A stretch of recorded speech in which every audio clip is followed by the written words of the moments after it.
Okay. All right. Welcome, everybody. Woo! It's Charity Tuesday. Oh boy, are you excited? We're raising money for the Thurgood Marshall College Fund, which offers scholarships to public HBCUs for individuals attending there. Sort of in honor of Black History Month and Dilbert creator Scott Adams being a racist jerk on my Twitter timeline. So let's celebrate. Let's get to Julianne just got in there. She's the first one. I totally boneheaded. I forgot to actually attach the charity to the show when I launched it, and only remembered to attach the charity 5 minutes beforehand. So we don't have the normal starter egg for us to get rolling with from when I launched the show. But our goal is still $1,000. If you're watching this show later, you aren't seeing it live, you can hit the donate button, which is I think either below you or to the side if you're watching on a phone. Let's get some people some college educations and help them out with the wonderful Thurgood Marshall College Fund. Yeah, so there you go. I didn't really start off with a topic. I think the AMC earnings are happening right now. What's happening there? Earnings call ongoing. Okay. December 22, they have not listed what the earnings are yet, though. I'm not seeing it. See the expected. I'm not seeing what the actual filings are saying for December. But perhaps those will come in while we're doing this. And when that call ends, I suppose we'll have some more folks jumping in here. Also came out the Bed Bath & Beyond is like 99.4% shorted at the moment, which, I mean, they could still go either way because they're fully capable of making some really terrible business decisions and getting into a debt spiral. At the same time, they could have somebody like Carl Icahn and Ryan Cohen come in and gobble them all up and flip them around into something that's useful. So those are kind of the lead stories heading off today. How about one of these? Boom.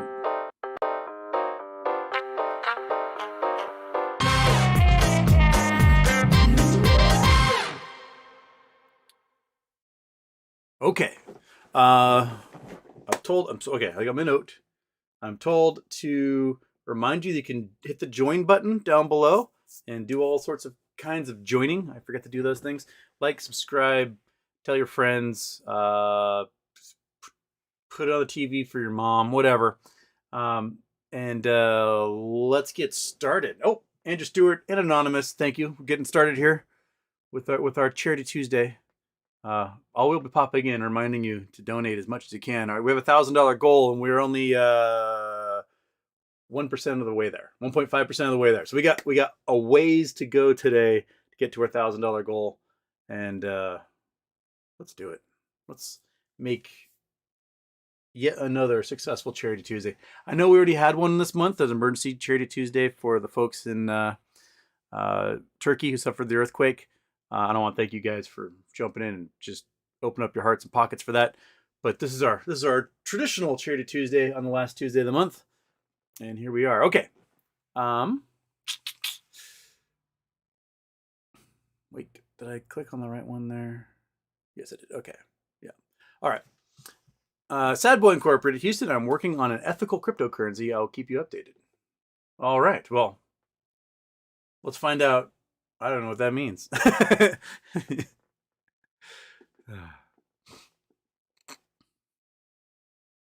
Andrew Stewart, Houston, ever been to Virginia City, Montana? It's a cool ghost town, tourist trap. Went to a vaudeville show there years ago. It was hilarious. The last time I was in Virginia City was before they had sort of revamped it and made it, this is a long time ago, before they had really revamped it and made it into much more of a touristy location it is now. It's a really cool town. The gold mine that's by there started producing again, and I have friends here on the island that have a ranch in Montana that they had bought 30 years ago for pennies, and the ranch came with the mineral rights. And one day, this guy from the mining company comes by, probably like 2009, and he's like, "Ding dong!" He's, "Yes, hi, I'm from such mining company. Our tunnels are about to go under your land. So would we have permission to mine your mineral rights?" And they're like, "Okay, let's figure this." They sent it to their lawyer. The lawyer looked at it, made some changes, sent it back. And all of a sudden, they start getting these checks for like $500,000 a month because they're just going right through a gold vein that goes under their home, and all the royalties coming off of it. Not such a bad investment. I think they had it was like a 112-acre ranch or something in 1985. They bought it for like $75,000 or something. Pretty good investment, if you ask me. And only BSLP Black Death Marius is in the house, donating his €5. Thank you. All right, we're 2% of the way there, folks. 2. We've got a long ways to go. 98% more to get to our $1,000 goal. Okay. Bill Cole in Houston, my new cryptocurrency is called You Can Trust Me. The beauty is when it launches, I will move to a non-extradition country and keep the money safe and invest it. Thoughts? That's probably the best way to do a cryptocurrency, honestly, is start it perhaps in the non-extradition country, first of all, or start it in one non-extradition country and move to another. That way, all the laws really can't apply to you anywhere. And when you do get the money, make sure you blow it on a whole bunch of worthless things, like sponsor a Formula One racing team. Make sure you lease everything so that you have nothing tangible in the end, so that when you do get arrested by whatever third world dictator, you stop paying off. They have nothing to show for it. It's a great way to end up not being able to afford a lawyer in a crappy third world country. So that's what I'd recommend as a guru when it comes to scamming people with crypto coins. As you know, long history of it over here. Artemis UHW got my Be Stronger Than Lizard Brain t-shirt the other day, and I freaking love it. I will probably wear it and hope to spread the wonderful message to the masses. Yes! I forget the one item that's on the store. I still haven't finished putting the designs on there. It was Houston, we have a problem. My Shopify. There we go. Yes. Because I still can't link it to the YouTube. The YouTube's having a weird glitch, and I can't link it to the YouTube. But you can see. There's the one t-shirt. Be stronger than your lizard brain. There you go. That's all I ask. Is, I don't care what kind of thoughts or impulses or reactions or whatever ingrained response you have. That's your lizard brain, and I want you to be stronger than it. I want you to be able to, say, wait a minute, that impulse, that instinct I had, I'm going to think this one through before I act and see if perhaps I'm stronger than my lizard brain. So there you go. I'm hoping to have the shirt with the comic book that one of the viewers made. He also made a really cool, cute one of Monkey Butt that might end up on a shirt too. But I picked this site because it can help me design things, and it still takes forever. Oh my gosh, I have to devote like 4 hours to getting a shirt right. It's silly. I just don't know why I'm so bad at that. But oh shit.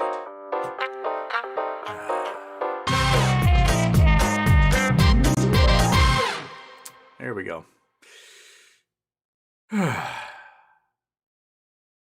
There you are. Okay. You guys enjoyed that, didn't you? Okay. All right. Where was I? Oh, Lizard Brain shirt. Yes. Iggy, Alan Hensley filed court. I sent you the tweet he posted. Yes, he's filing against TD Ameritrade, GTS, and FINRA, I believe. So he's going to be busy. That's a lot of lawyers to deal with. So yeah, he's filed in federal court here in Washington, I believe. And yeah, so go Alan. Good luck, buddy. Fabrizio Plop. Fudge Teats off Houston, I probably won't be able to watch live, but if you'd like to have a discussion on why the different textures and colors of poo while I'm away, I wouldn't mind. See you later. Eat your fiber? I think most of the time it's just a mystery to people at this point.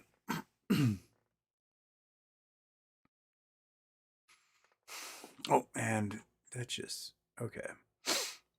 Resetting. Dan said you forgot to connect it to my PayPal.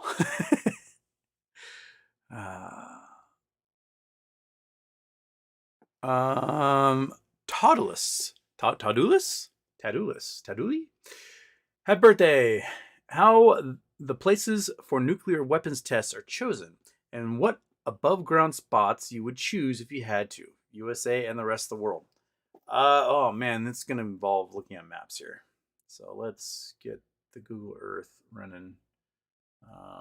Bam. Okay, so in the U.S., we do all of our nuclear tests in the Tonopah range. We did all of our nuclear tests in the Tonopah range, which is Tonopah over there. Come over. Tonopah's about here. Mina, Luning, Grant Hawthorne.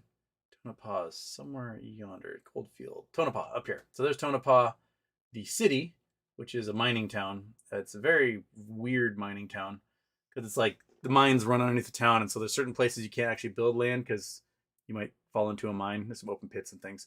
But the Tonopah test sites, that's one of the solar arrays. That's really cool. Crescent Dunes Solar Energy Project. That's really cool looking. Anyway, sorry, I got distracted. The Tonopah bombing range, you can usually find it, and then you see all these like nuclear bomb marks. And there's also some really cool volcanic structures. These little cinder cones here, these are really cool.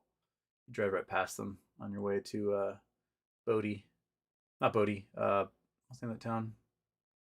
Yeah, Beatty. Sorry, Beatty. Okay, Goldfield, Tonopah. Oh, where are you? I can normally see you from space, and I cannot.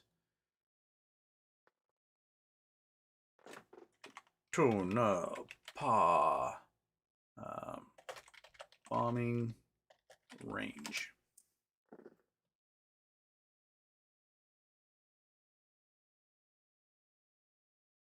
No, that's Creech Air Force Base. Those are the guys that ran it. That's not the folks. Area 51. Okay, that's the other Air Force Base. Come on, you little jerk. There's like 9 million of these little stupid things when I'm not seeing you.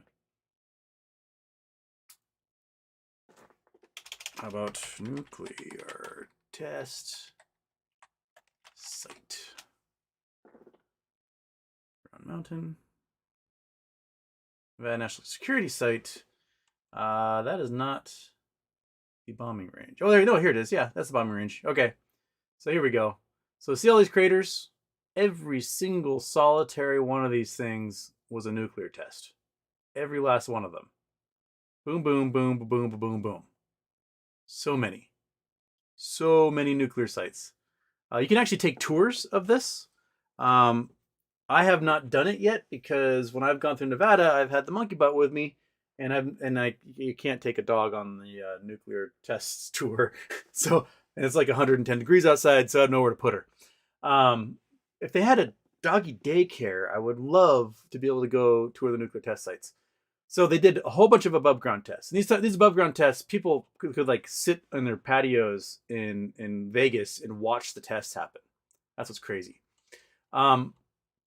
This whole area, the reason why they chose it was because groundwater doesn't really go anywhere. But you can see that there's washes. There's a bunch of old mines and all sorts of old mines out here. Some of the largest tests we've done in a long time. Like that's a really big one right there. And most of these are low yield. A lot of them are underground. So the underground ones make sort of like these sunken craters, like these things. This is an underground test. You can see like where the land failed and it kind of dropped in. And then you get the really big craters. These are above ground ones where it blew out a hole.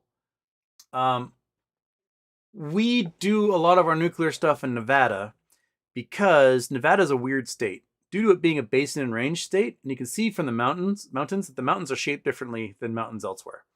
And you go to the Sierra Nevadas and you've got lots of these little valleys and all sorts of stuff going on here.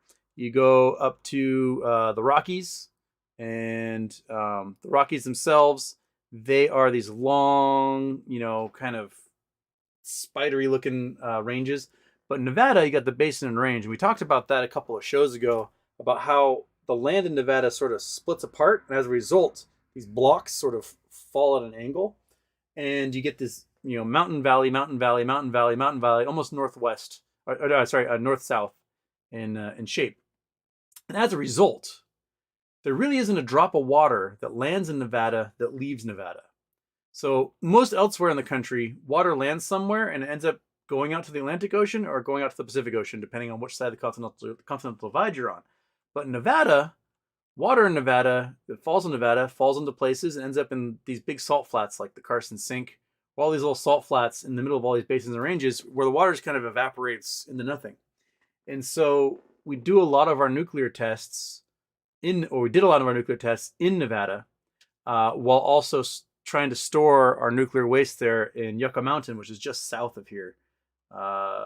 Yucca says Beatty. I think Yucca is, I don't know, like right in here. Maybe a little bit further north. Let me just type it in. Yucca Mountain. Ding, ding. Right there. There we go. Okay, so Yucca Mountain. There's a lot of folks who were upset that we were storing all this stuff in Yucca Mountain. Like, oh, there's people who live like 90 miles away. But the groundwater here moves at about an inch a year, maybe 2 inches a year. So if there's any contamination from the nuclear waste that's stored there and it happens to make it into the groundwater, it's going to be like millions of years before it reaches any population center. That's the whole reason why they did it here. And then like, oh, there's fault zones there. Well, there's fault zones everywhere. So we had to figure out what we're going to do with the nuclear waste. We thought our solution was dump it in Yucca Mountain. But people in Nevada are like, we're sick of our state being like a nuclear waste dumping ground. But the reason why it keeps being made a nuclear waste dumping ground is because of its shape, because water doesn't leave the state. So water doesn't leave the state. So that's why we chose here. Russia did their nuclear tests up on this sucker. My turn. Up here. This is where they did the Tsar bomb was up on this thing. So they chose these islands out in the remote areas. I think it's that island anyway. Tsar bomb. Tsar bomb test site. I think it was here anyway. There should be a giant crater somewhere on this island. Wikipedia? There's usually Wikipedia that pops up. Anyway, they did their 57 megaton bomb here. And they apparently have the capability of doing 100 or 200 megatons, which is quite terrifying. But they chose up here because there's no one around. If you're going to do your nuclear test, you want to do it where nobody is. Our original nuclear tests were out at Bikini Atoll. Well, our original post-war tests. Or Trinity was the first nuclear test in New Mexico. So Bikini Atoll, this little ring island, is an ancient volcano that sunk into the ocean, and there's limestone reefs that built up. And we blew out huge chunks of it. So this is one of them, Castle Bravo. That's a giant chunk we blew out. And what we did was we blew all this shit up. Then went, oh, maybe we should move all these people. So we moved thousands of the indigenous people here off their islands and away, and they don't get to live here anymore. We had to build some very strange containments because some of the bombs we did. Let's see here. Let's find if we can find some of the containment units here. That's the old abandoned airport, Air Force Base. Where are you? Where they did the cap? Was it on Bikini Atoll or was it? Ah, shoot. Okay. Maybe it wasn't Bikini Atoll. Maybe it was the other ones in the Marshall Islands. It was. Okay. Ah, one sec. Gotta do my Pacific nuclear site. Pacific Proving Grounds. There we go.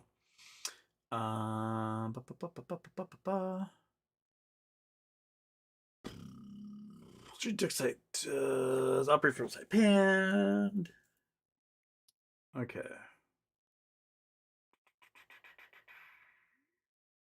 Radiation exposure. Let's radiation exposure. Operation Crossroads. I think that's the one I was talking. Oh, that was the one Bikini Atoll. Okay. Operation Sandstone. Inutwalk. Yes. Okay. Inutwalk. That's the other one. That's where I want to go. Inutwalk. I cannot spell. Crap. How do I spell that? Inutwalk. Watek. Watek. That's what I'm doing. Watek. Watek. Atoll. There we are. Search it. Right next door. Yeah, so we had to move all the people off this island. And we blew up all sorts of shit up here.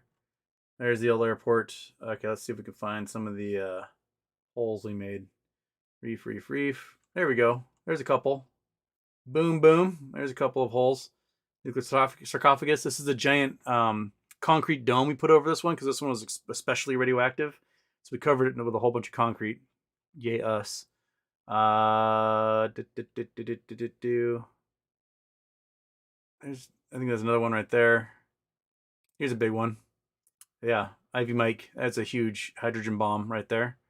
I think this is the one that this was a large island at one time, and we just eliminated it entirely. The island no longer exists. That was the first hydrogen bomb test, I think, if I'm remembering correctly. We just disappeared the island entirely. But yeah, we really like to blow shit up out in the middle of nowhere. We did atmospheric tests where we put a bomb basically up in space and blow it up. And I'll be honest, the video footage from those are beautiful. They're like a Winamp screensaver. I highly recommend, and I think it's free on YouTube now, the Atomic Bomb movie. It is absolutely one of the most mesmerizing films you'll ever see, and the score is fantastic. The Moscow Symphony Orchestra plays the score, and this is basically just real-time or classic footage of actual real nuclear tests. And it explains like how the bombs got developed, and then you watch them blow up and you're like, holy shit. that is one of the scariest things I've ever seen in my life. But it's gorgeous. So anyway, Tadalus, if you are going to do nuclear tests, you want to do them as far away from possible. I would not pick Pacific Islands because that is water. And you don't want to put all stuff in water. You don't want the shock waves killing all your fish.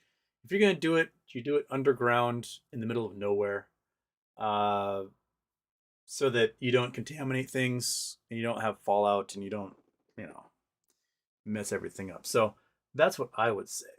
Don't do it on little Pacific Islands. Don't move people to make it happen. Let them live in their homes. Don't destroy their homes with nuclear bombs. The French did a whole bunch like that. The British did a whole bunch like that. The Americans did a whole bunch like that. Just, you got your own stupid desert. If you're going to blow shit up, blow up your own desert. Don't destroy the homes of, these ancient civilizations here. Anyway, Chris Taylor, thank you so much. Andrew Stewart, thank you. Black Bezos, thank you. Don Caesar Shadem, thank you. Oat Milkman, the most threatening name on the internet, thank you so much. We are at 90%? No, sorry, 9%. Awesome. 91% to go. Let's get this. Let's get there. Okay. Julianne, I read Song of the Dodo and New Confessions of an Economic Hitman, and love them both, as well as Touching the Jaguar by John Perkins. I've not read Touching the Jaguar yet. Any other good nonfiction book suggestions? Oh boy. Oh, sorry, Mikey. Didn't mean to. Oops, hitting the keyboard with the chair. Which ones would I recommend? Just on these shelves. Okay. Ugh. All right. Goofy ones. You want to go goofy? All right. Sports, goofy. No.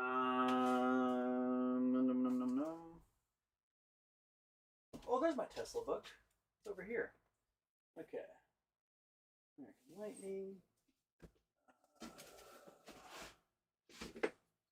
Which ones are I recommend? That's mostly sports there. Okay.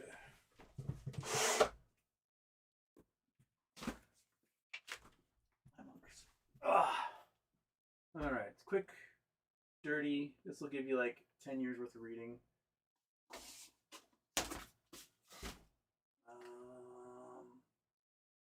Is a good starter? Yeah. We'll start with these four. Okay. Since we're talking about atomic bombs, the making of the atomic bomb. This is the heaviest book I've ever read in my entire life. It took me 5 years to read this book. And I'm talking, like, I read probably 100 other books in the time it took me to read this book. I could read 2 pages, and then I'd just sit and think for a week. I don't know how someone wrote this book, honestly. It took the men and women of the Manhattan Project 5 years to create the bomb. It took the author 5 years to write the book. It took me 5 years to read it. So among all those people, I'm the dumbest one in that line. It not only does it outline sort of the biography of every scientist who contributed to quantum mechanics, nuclear physics, etc., and each individual scientist who was a part of that. But it gives you it teaches you the physics of like how they made the discoveries they made. And not only that, but there is one of the hardest things I ever read in my entire life. Absolutely just scarred my heart. Is they describe the conventional warfare of the firebombing that World War II participants would do. And in particular, the firebombing of Tokyo. And talked about how we just laid waste. We burned Tokyo to the ground. We killed hundreds of thousands of people by basically just melting them with incendiaries. And how awful it was. And then they describe what happened to folks in Hiroshima and Nagasaki when we dropped like the bomb on them, and just how horrific it was. And it's one of those things that I think is important that every human being like takes in and understands like the impacts of what nuclear warfare means. It definitely like, I don't know, you'll ponder on this for a long time. This is one of those books, if you're gonna read it, read a couple pages at a time, stare off into space, read another book, come back to it. It took me from 2008, like New Year's 2009 to New Year's 2014 is when I finally finished it. It took a long time. Okay. The Arms and the Dudes. This one's funny. They made that movie War Dogs or whatever out of it. It originally was like a Vanity Fair article, and it sort of talked about these 2 kids that figured out that they could just bid on federal contracts. They're like, hey, you just open up a business license, you get an EIN, and you start bidding on contracts. And they had a simple math problem to it. They would go, okay, this contract, they're asking for, 100,000 gallons of propane for this military base. And they would Google how much is propane per gallon.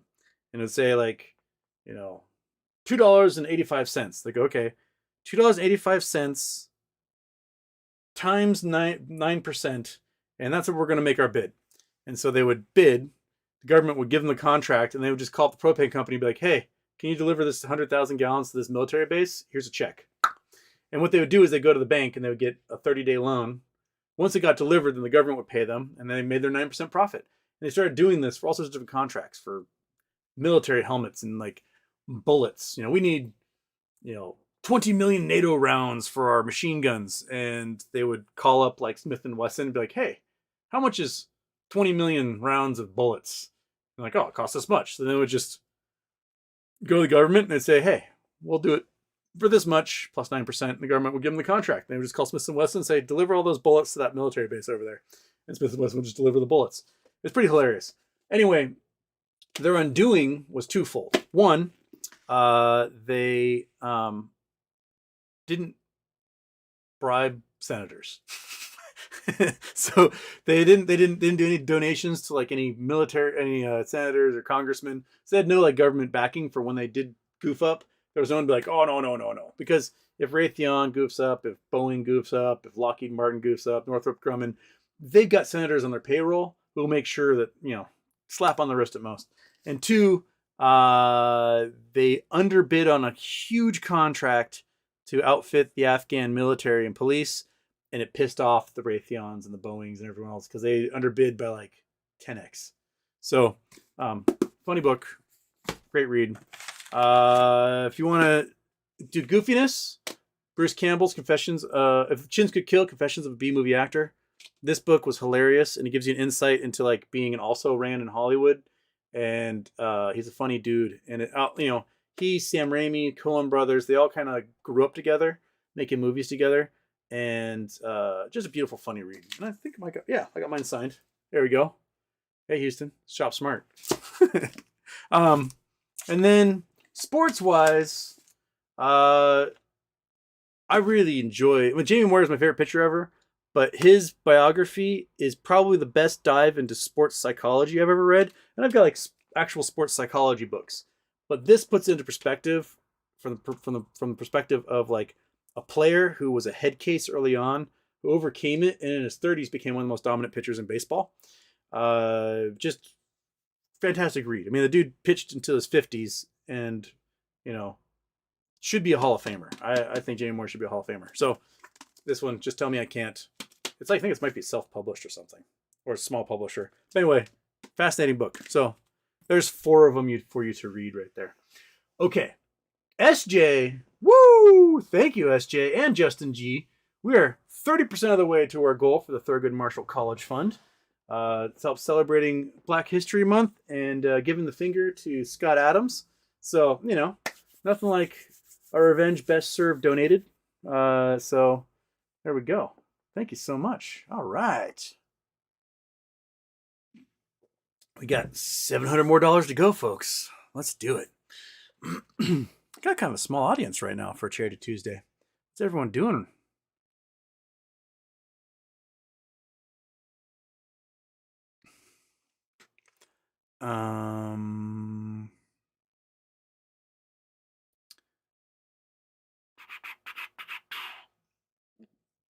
Only BS people like Death Houston. I hope my clip titles aren't too provocative. They really do make some people really, really angry. Okay.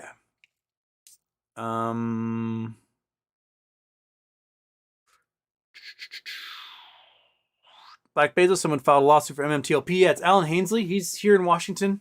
He lives across the water from me, about yonder. He originally tried to file in state court, and state court's like, yeah, we can't. We had no jurisdiction. You got to file in federal court. So he has since gone to federal court. I have no idea if he's pro se, like he's representing himself, or if he's got an attorney or anything. But yeah.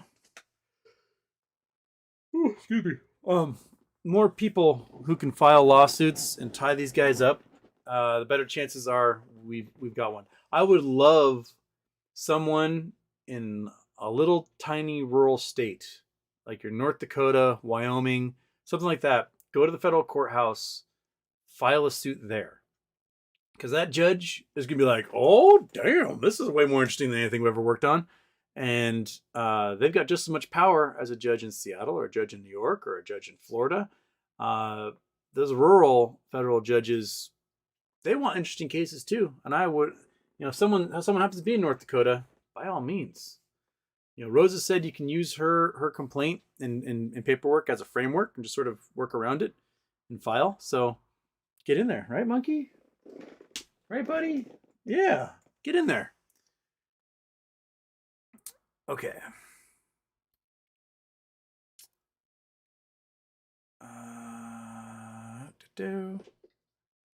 Where? Andrew Stewart. Well, we'll get there. We got the best community ever.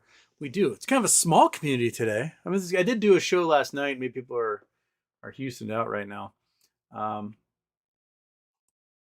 There's like a few hundred of you in here for Charity Tuesdays, but today, kind of a small crowd.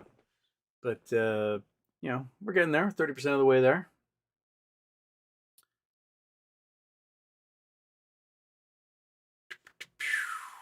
Only BLSP Black Death. Hey, what about my design? I hope my clip titles aren't too provocative. I've not been able to put any other designs in there, Marius. We'll get there. I just gotta figure out how to do it all. Oh crap! And the chat just reset again, of course.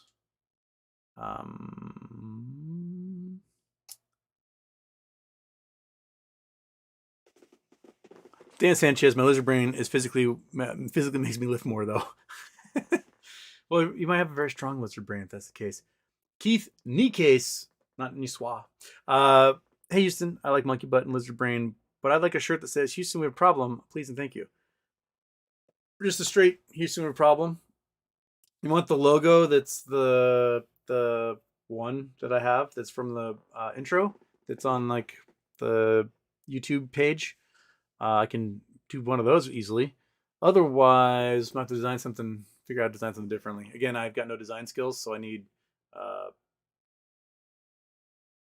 others to with more skill to help me out with that. But yeah, well, we can get some more Houston. We can get some Houston with problems in there. Another $5 for double intro. Excellent. Thank you, Andrew.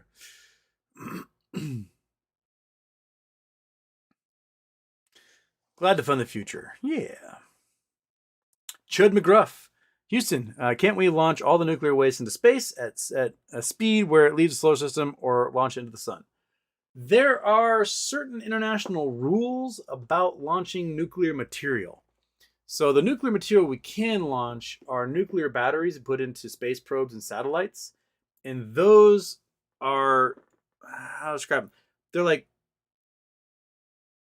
ceramic that has nuclear material in it. So if there is an accident on the launch pad or blows up on its way up into space, it doesn't rain down nuclear material on everyone. It's locked into the ceramic piece, so just shards of it come off, and it's not too bad for the environment. It doesn't spread everywhere. It doesn't aerosolize. So taking like millions of tons of nuclear waste, putting it into rockets and trying to launch into space will probably result in at least one accident that will be the worst accident we've ever had ever. So that's why people don't do it. I mean, if Superman was around to collect them all and then throw them into the sun for us, was it Superman 4 he did that? Then by all means, Superman can do that. But our space programs are absolutely terrified of having nuclear waste explode in the atmosphere and then rain down on a population center, thus irradiating it for thousands of years. That's why we don't do that. We could kind of do what the French do. So the French take all the nuclear waste and they bake it into glass, like glass bricks, and they just dump the bricks in the ocean. That's the French method for getting rid of nuclear waste. Like, the nuclear waste is so messy. Let us put it in with the sand, bake it to glass, then we dump it in the ocean. And that's what they do. So, and they just let, like, I don't know, the Earth worry about it for the next 300 million years while new continents form. So that's the French. I don't know if it's better than any other one. B-Ball 3710. I'm fairly confident U.S. played some role in blowing up Nord Stream. Can't believe this climate-focused admin would do such a thing. Hypocritical, in my opinion. I don't think the West blew up Nord Stream. I think it was the Russians. Namely, because what the Russians need are sanctions lifted. And they don't have the ability or tech to build those pipelines because they've destroyed all their industry. And they've got a contract for all their oil fields, all their pipelines that have to be built by somebody else. Europeans, Dutch, Americans, whatever. And I think they blew it up from the inside using maintenance cars. Have you ever seen, is it Tomorrow Never? No. The one with Dr. Christmas Jones, the Bond movie with Dr. Christmas Jones. The one that takes place in Azerbaijan. The maintenance car that goes into the tunnel, into the pipe, those exist. And I think they put bombs on maintenance cars and blew it up in 3 locations. It wasn't a dive team that did it. It wasn't, drones. I think it got blown up from the inside. Because if you blow up the pipeline and Germany can't get the natural gas they need, then Germany goes to the UN, goes to America, goes to the EU and says, we need to lift these sanctions because we need permission to go fix this pipeline. And so you need to lift all these sanctions for Russia and we'll go fix this pipeline and everything will be all better and we won't freeze to death this winter. The thing is that Germany didn't do that. They thought about it like, oh, it blew up. Oh, crap. What do we do? And we had so much liquid natural gas all of a sudden coming to the European continent. They're like, okay, well, I guess we don't need to beg for sanctions to be lifted. And Russia went, world is not enough. Thank you. Thank you, J-Dog. That's the one. Yes, the world is not enough. Christmas only comes once a year or whatever. What was that stupid line at the end? That's because Russia was already cutting off everyone from the gas. They're already like, well, we're going to limit it. Screw you, Germany. Trying to get Germany to come to the negotiating table on behalf of Russia, and they weren't flinching. And so I think Russia loves false flags. They absolutely love false flag operations. Remember when they caught a bunch of Nazis and they showed a picture of all the Nazi paraphernalia that they had captured? And it was obvious some did a shopping list and it was like, get a swastika flag, get, a Hitler mustache or whatever. And one of the things was Sims.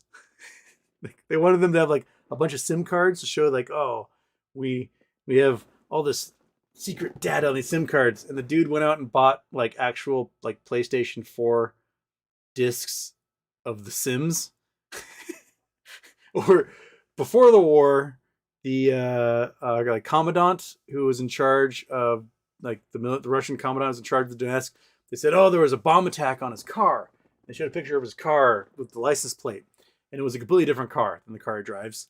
It was a $1,000 car, not his $100,000 armored vehicle. I'm like, look, these Ukrainians are attacking us. We must go to war. They love their false flags. They absolutely love it. The thing is that they're so bad at it that it's just, that's them, man. That's them. Bond always wanted to have Christmas in Paris. Yeah. SJ, boo, too early for a show. It's 10 a.m. here and I'm at work. Catch up later. Well, thank you for donating though, SJ.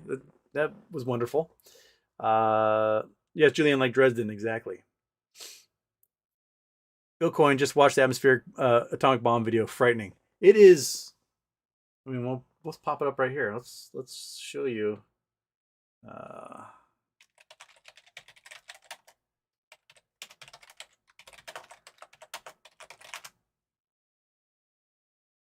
Videos. Where is show me the atmosphere? Here we go. Starfish. Yeah. Are you gonna play the video? Are you going to play the video? Starfish. Kaboom. Here we go. Oh shoot. Google Earth's in the way. I mean, it was like 8mm film, but Dominique on fishbowl phenomenon silent. Womp. That's up 20 miles into space. That's what a nuclear bomb looks like when you from Earth when you launch it way up in the atmosphere. Absolutely just mesmerizing.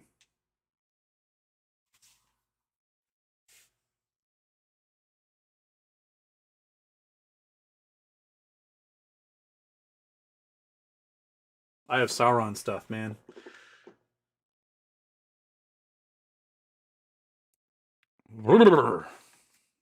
Woof. 425. Oh, Jeff Chrisman, thank you so much. Anonymous, thank you. Peter Udoka, thank you. Thank Justin Gier, but I'll thank you again. 42%, 42.5% of the way there. Oh man, we're almost halfway. We're almost halfway. We're not even halfway through the show. So we're on pace. We're on track. So if you guys just joined us, we're raising money for the Thurgood Marshall College Fund in honor of Black History Month and in spite of Scott Adams, who spent most of the week on my Twitter timeline being a pedantic, racist jerk. So stick it to Scott, stick it to the man. Help get some people some college scholarships to attend some HBCUs and celebrate humanity and how awesome you all are. This is we're on our way to become our 20th. I'm asking Monkey Butt. She's not replying. I think if we make our $1,000 goal, this will be our 20th successful Charity Tuesday in a row. So awesome, and it's all tax deductible. So by all means, write it off on your taxes for your 2023 taxes. The money goes straight through YouTube to Thurgood Marshall College Fund. They don't even touch it. They donate their technology to facilitate these charities. So it's fantastic. And I want to thank everybody who's jumping in and helping out. I probably should. You know what? Here's what I'm going to do. And I've got to figure out. One sec. I got to go here. I have to go to messages. I have to go to. Oh, where are you? Here we go. Jorge, right? Yes. Okay. So Jorge made this guy for us. It's a comic book cover, right? I am going to make a t-shirt out of it. I'm also going to make a probably a poster or something. I think it's hilarious. The Monkey Butt's face is like, I love that face that he did there. It's fantastic. I have not been recording. Shit. 201. I should write down all the donors, and I should do I'll make a t-shirt for this, and I'm gonna do a raffle. That's what I'm gonna do right now. Okay. Where's my I'm gonna need you. No. Yes, I'll use you. Okay. So we are going to write down who's donated what.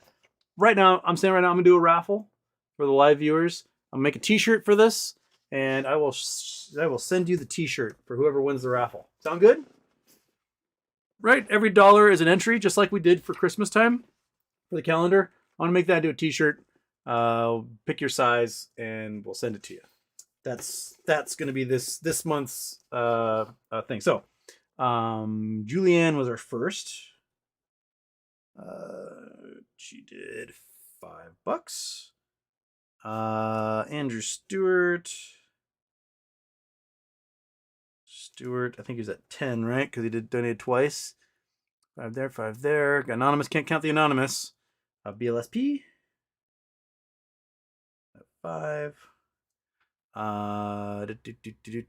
Chris Taylor. All right, once I get these written down, then it'll be smooth sailing. Here's the other one. Black Bezos.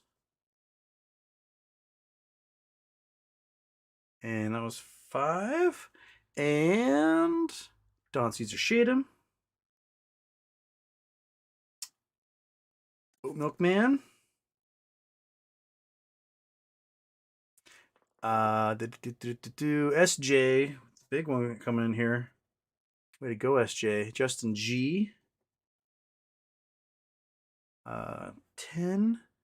And I just passed. Is Peter Udoka? Peter Udoka. And where was that? It was 5. And then another anonymous, can't count that one. Just Jeff Chrisman. Coming in there hot. Chris, man. And Peachy Sunday.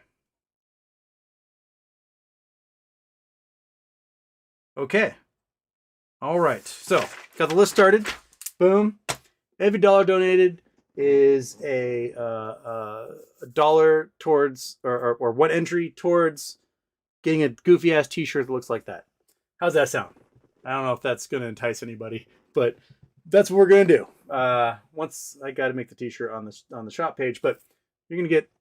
Everyone like, what the hell is this all about? And you're like, I have the only one of these in the world because no one else bought one. So there you go. Okay. All right, back to the chat. Boink. Okay, Julianne, thanks for suggestions. Wrote them down. Check them out soon. Appreciate it. Excellent for the books. Okay. Supreme Judge Houston, where exactly does the money go from the MMTLP ticker when it halted at $2.90 per share? 65 million shares, 480 million. That just disappeared. Is it in limbo? Well, I mean, it's the price someone was paying for it at the time.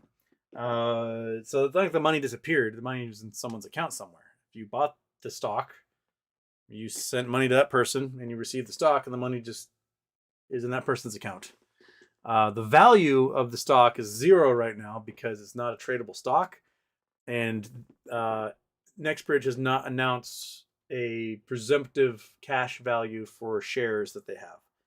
That would probably be determined if they sell any more shares, which they filed 8K to sell upwards of 40 million shares to investors, a chosen accredited investor, basically someone who's rich and they trust, who wouldn't screw them over, because they're gonna have to raise money to do more drilling, and they're gonna owe McCabe. McCabe lent them $15 million to do their drilling, and they're gonna have to pay him back by June. So at some point they're raising cash to do all that stuff. Oh, Leo B, get you in there. Oh no! Did I just break the cat? Oh, his head popped off. Ugh. Squamps. Apparently their heads fall off on the cat here. There we go. All right. Leo B. Leo B. Got 5 entry points. Okay. 435, 43.5% of the way. Good job. PG Sunday, Houston, I saw a video of someone with late stage rabies who's afraid of water, so it's heartbreaking. What would you do if you're in that situation? I mean, if you're a human with late stage rabies, you're gonna die. Man, if you get bit by a raccoon, squirrel, stray dog, bat, immediately go to the doctor's office, get a rabies shot. That's right. You got yours. Actually, you're due for your next one, aren't you? May. You get yours May 18th. So is the cat. The cat goes with you. So they'll get their rabies shot, right? Right. Man, I cannot imagine. I wouldn't doubt if like zombie stories come out of people who got rabies back in the day. That would make sense to me. But late stage rabies who's afraid of water. I've never heard of that as part of rabies. That's very weird. That's very weird. J-Dog, stuff into space, $10,000 per pound, 750 million pounds of waste, 7.5 trillion. Yeah, seems like a lot. It seems like a pretty expensive way to launch things into space.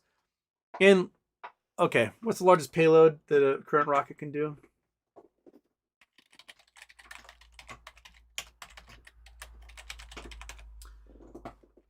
Let's see here. The Saturn V could do 140 tons or 310,000 pounds. Okay, so we do 750 million divided by 310,000. That gets us 2,420 launches into space we have to do on just the old Saturn V rockets.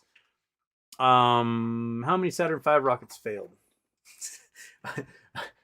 Probably a few in testing. So my guess is the odds of one of those rockets failing would be 1 in that case. Scott Overton. All right. Scott. Oh, Oven. I said over. Ovenden.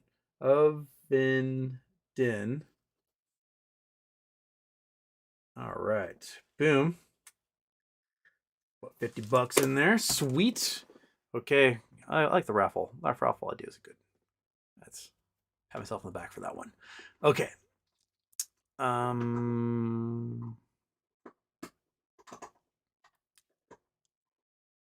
J-Dog, everyone's listening to AMC earnings on Bigham's or Butcher's channels. Oh, yeah. Has AMC actually released the documents for the earnings yet? Let's see. Earnings.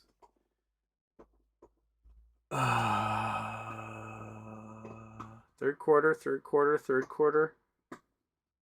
AMC stock bounces around 14th consecutive quarterly loss. Okay.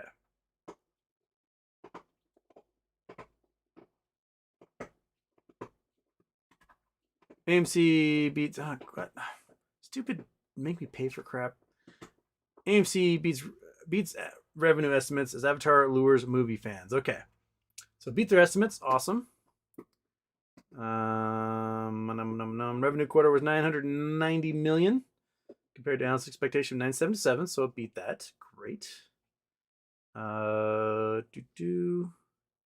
Net loss was $287 million though, so the losses got bigger, 26 cents per share.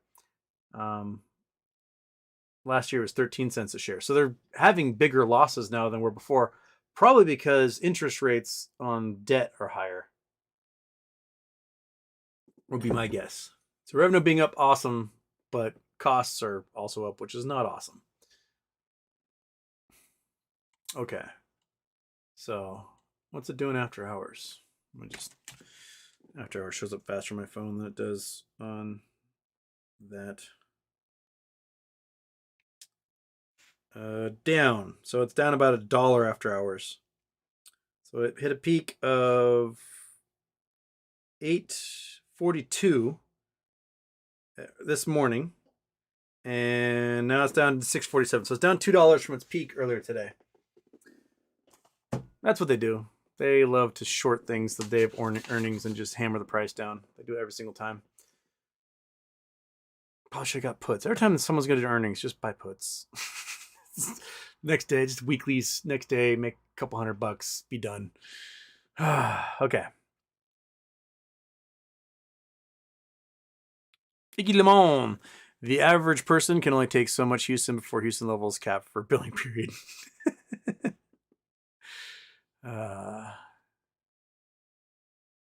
Justice for Monkey Butt, give her a treat. Can't give her a treat yet. It's way too early in the show. It's too early. We can't do it yet. Too early, Monkey. It's gotta hang tight, buddy. It'll happen. Don't worry. It'll happen. Just chill. It's too early in the show, Iggy. Get to towards the end. Otherwise, she just expects it too much for the rest of the show.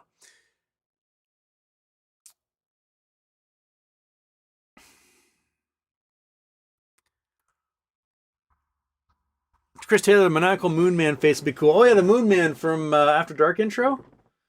Wow, we could do that. This guy, that guy right there. I bet Scott can make that something file for me so make it into a t-shirt.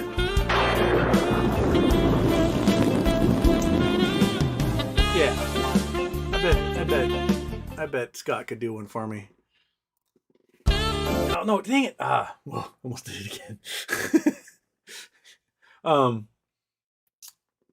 Yeah, Moon Man's a good idea. I should write these down as to which shirts we're gonna be doing here. Okay, Moon Man.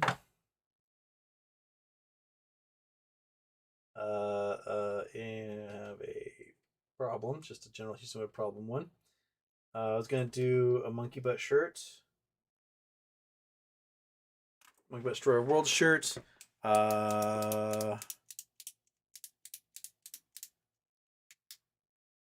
Probably a hat of some kind, maybe an HWAP hat. Third partial. Okay. Peter, Houston, wondering if you are aware of GTII OTC stock as very good potential for a massive squeeze. People have talked about it. Right now, it doesn't seem to be doing much of anything. Their big play was last fall. Oh, $1.30 right now? Yeah, $1.31. Up 20 cents today. That's not too shabby. Yeah, the big play was this past fall where they went from 75 cents all up to what, $6? $6.68. Some big dips in there. Recent growth and dip back down again. They seem to be having some spikes on some patterns. Some seem like regular intervals that they're doing some spikings. But they, wasn't worth anything for most of their existence. 2021, they got some big boosts during that OTC wave that happened after the squeeze, the baby squeeze. And they've been really volatile since then. Absolutely just bonkers volatility. If you're a day trader, you love seeing stuff like that. You just, buy here, sell here, buy here, sell here, buy here, sell here, buy here, sell here. Just do that over and over and over again. Just compound that stuff. You love seeing volatility like that. I'm not sure how big they're going to explode, when they explode. They're still posting a little bit of a loss. They're in a very big company. But yeah, it's there. It's there.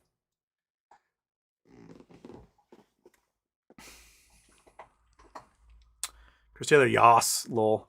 Maybe pair it with understated, we have a problem orbiting. Oh, that's... Yeah. Okay, I'm liking the designs.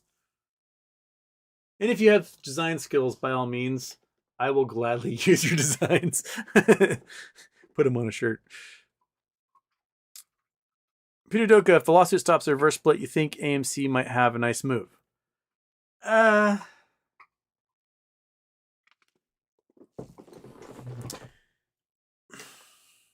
I think what would happen is Adam Aaron will just dump 5 billion ape shares. He'll be like, you know what? I'm just going to sell 5 billion ape shares and we're just going to dilute the shit out of this thing. And that's what he's going to do. The reverse split tightens up the float, allows him to sell like 100 million more, hopefully pay back. Although rumors, people are suggesting that he would use it to buy Regal. And that would take on just so much debt after that. I think pay off your debt, buy Regal for pennies in bankruptcy. That's the way to go. And you can always just, if they're going bankrupt, you can just lease the theater spaces without having to buy Regal, right? Regal can't pay their leases, then they get foreclosed on, and then AMC can just move in and just take those spots anyway from them. Probably get the leases for cheap. So, Anonymous, thank you. 476, we're almost halfway there. We got some jumping to do. We got about an hour left in the show, and we got a little more than 50% of the way to go to get to our $1,000 goal. So let's help the Thurgood Marshall College Fund and sweeten the pot here. Right?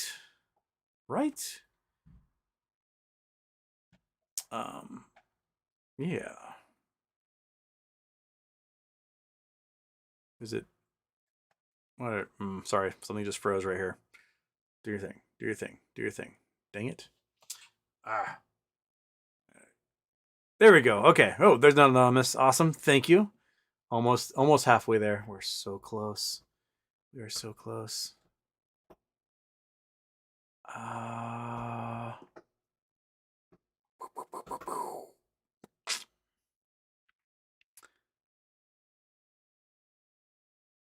Greedy investor. How do they suppress GME price? Is it really crime or is it really overvalued? They suppress it by selling shares that don't exist. And when people want to buy shares, they move that price demand, that price action into dark pools where the price is never reported. And that way, if there's ever prices are too high, they just move in dark pools and they go, oh, the price change didn't change at all. And it's a way of manipulation. It's how they manipulate things. So, yeah. Hi, monkey. What's up? Look like you got something on your mind, buddy. Do you? Are you thinking, dog? Come over here and think some. Okay. And they like to just, sell shares that don't exist. Sell shares through dark pools and not report the prices. That's how they suppress everything. That's yesterday 76% of GME went through dark pools. 76%. So 3 in 4 shares sold went through a dark pool and was never reported to the market. That should be a crime. I sent someone today some bullet points as to what I think the Retail Investor Protection Act should have. Let's see here. Should we add more to those?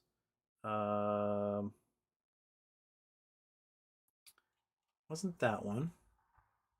Where was it? I gotta go back. Who did I share that with? I wrote somebody. Where are you? Wasn't that one? Wasn't that one? Wasn't that one? Was it this one? Oh, that's not that one. Crap. Where? I wrote like a 55 paragraph long thing and I sent it and now I can't find it. Did I send to Alex? Did I send to Alex? What the fruit? Sorry, one sec. Did I never hit send?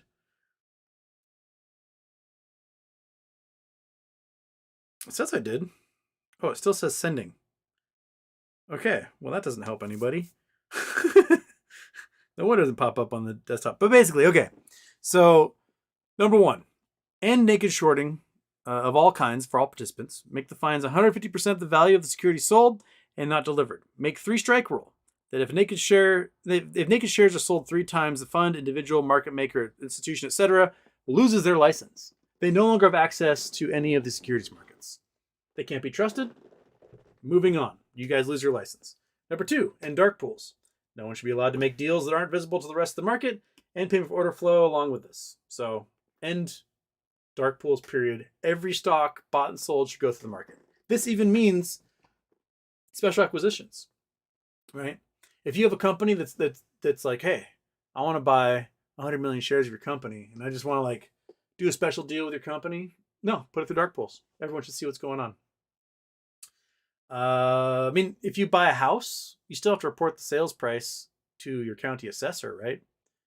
Like they record the sales price. It goes into the MLRS data, whatever it is. So yeah, keep doing that. Hey, Anonymous. All right, we got to 500. We're halfway there.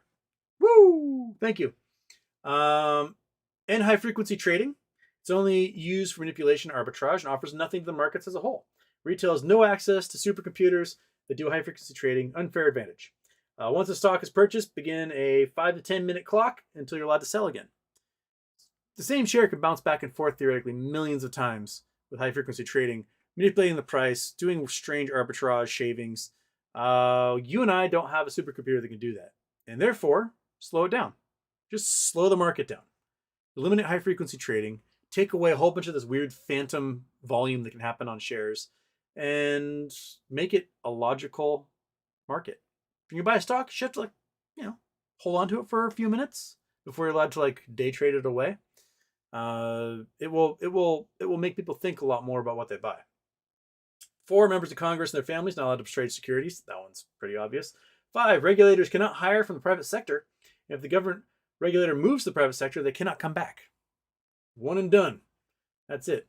A reduced margin by a lot. Currently stands at an unsustainable 30 to 1. Should be more like, say, 3 to 1. These hedge funds should not be able to leverage away everything to make these silly plays, because there's too much margin out there. And all these banks, Goldman Sachs, JP Morgan, they know it. They've got 4,000 or 5,000 hedge funds and family funds under every single one of these investment banks, and they're over leveraged to the tune of trillions. And they know that if there's a hiccup and 1 or 2 of these hedge funds go down, these banks are done. It will just cascade through the entire market. The potential energy turning to kinetic energy will be enough to eviscerate the global financial system. 7, break up the banks. There should be several dozen investment banks in the U.S. and 100 plus major commercial banks. No bank that should be too big to fail. Just don't let them be too big to fail. 8, all institutional and fund positions should be visible. This includes short positions and family funds. If we require someone to report a long position in a company, we should also require them to report their short position. We should see what everyone's short position is at all times. We can see when Ryan Cohen takes a 9.9% stake in Bed Bath & Beyond. Why shouldn't we see when Knight Capital takes a 30% short stake, right? Let's see it. But none of the self-reporting crap require the reporting. Anytime a short position is made, a press release goes out. Short position, some 8K filing, whatever. And 9, something that would entice dividends over stock buybacks. Stock buybacks are a tool shorter companies can use to bolster the share price, but too often that money that should be used on R&D, maintenance, improvements to the company, etc., or as dividends for shareholders are used to jack up share prices so executives meet price thresholds for bonuses. It bleeds companies of capital and results in neglect like the baby formula shortage we suffered last year. You guys remember? We almost ran out of baby formula in America. Why? Because there's 2 companies that make baby formula, and one of them did $5 billion in stock buybacks rather than do maintenance on their machines at their factory. The machine started pumping a whole bunch of bacteria in the baby formula, making it toxic and would kill babies, and they had to stop selling baby formula. If they maybe had spent $5 billion on improving their factory, then, we wouldn't have had a baby formula shortage, and there wouldn't have been a whole bunch of babies that were starving. So, no, that's my list of 9 things. If you guys want me to put more in there, let me know. We're starting to try to put together sort of the framework for legislation for the Retail Investors Protection Act, and those are the main points I have right now. Kiffle, thank you so much. We're at 550. We're over halfway. 55% of the way to our goal. Fantastic. Yeah. Okay.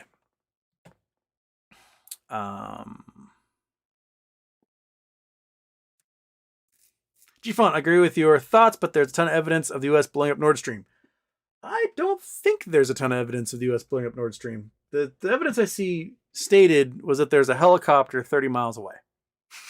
That doesn't really seem like too much evidence that the U.S. blew up Nord Stream. I don't think the U.S. is that dumb, honestly. I don't think that they're that dumb. I mean, it got blown up in 3 places simultaneously.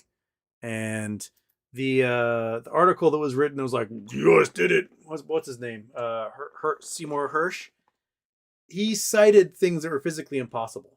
Like dive teams did a rapid descent and a rapid ascent, and that would kill people.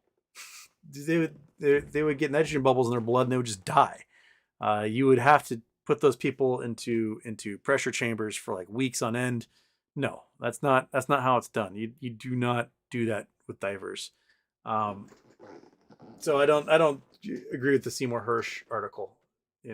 He didn't really lay out like things that were physically possible. Squamps, Houston. Can the next charity thingy be an organization dedicated to treating diarrhea worldwide? It's kind of walking the line, but it'll be for a good cause. Is there some sort of like dysentery fund that you would like? You guys are really scatological in this chat, aren't you? Yeah, maybe. We'll see. Jeff Chrisman donated some of my gains from the stuff I learned from you. Well, thank you. Excellent. We still got 45% of the way to go and 45 minutes to do it. So let's do 1% per minute. Huh? That sound good? Got 45 minutes, 45%, 1% per minute. That's $10 a minute. We can do it. There's 150 of you in here. If each one of you donated $5, we would totally get there. That's all it'd take. $5 each from you. We would pass our goal. We would rock and roll. We would make our 20th successful Charity Tuesday in a row, which, keep the streak alive, right?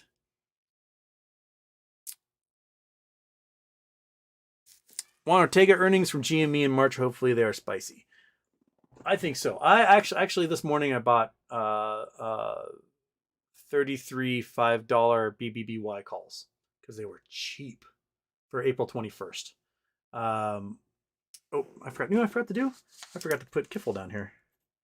Kiffle. Got 50. Oh, Don Caesar Shadem. Put a couple more in there. Another 5. Okay. Excellent. All right. We're climbing. We're getting there. 57.5% of the way there. So Don's keeping our way. we're trying to get our 1% per minute here.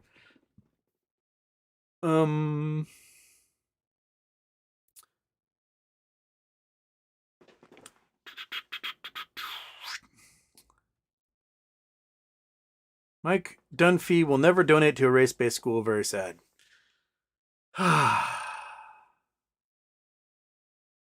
Not understanding the context and history of historic black colleges and universities is just a sad, sad thing. Like, these are colleges that historically were created because black people weren't allowed in the other schools, right? And so it was a place for people who weren't allowed to get an education to actually get an education. And the legacy is continued. Now, you don't have to be black to go to a historic black college university. It's just that they were originally built for minorities who were not allowed to go to these schools before. So it's not like they're segregated. Not like saying, "Oh, you're a white person, you gotta go." I have a friend that went as a white dude, went and played baseball at Howard. Right? He's a white dude. He went and played baseball at Howard, had a lovely time, got his degree from there. So, you know, scholarship and everything to go there. It's not that they only allow black students. It's that when they originally created 150, 200 years ago, it was because those students weren't allowed anywhere else. Harvard only allowed men until the 1960s, right? So in your brain, you're like, well, Harvard's only a men's college. Women can't go there. No, that's changed. Times change. Things change over time. But this historic black college and university, they still serve a purpose for the community because, quite frankly, a lot of minority students at a lot of colleges are overlooked. And they don't get the recognition they deserve. They don't get the attention they deserve. They don't feel comfortable, you know, being like the only person of color perhaps in the class they're in. And sometimes they might feel they need a safe space, right? For a community that's made for them. So, you know, I don't, it pains me when people view these spaces that were created 150 years ago as some sort of, I don't know, like it was created to be divisive. Howard University was created to be divisive. No, it was created to give an opportunity to people who wouldn't have it otherwise. And that's why it exists. You know, the Citadel allowing women coming in the 1990s finally, like these are universities that were segregated for hundreds of years. I mean, look at your social clubs in your town. Eagles, Moose, Elks, Masons, whatever. Every single solitary social club in America had in its bylaws no blacks, no Jews. Every single one of them. Up until the 80s and 90s. I think it was the Moose Club, was like the last one in like 1992 or something, to finally allow black people in. That's crazy. The Augusta Golf Club wouldn't allow black people until 20 years ago.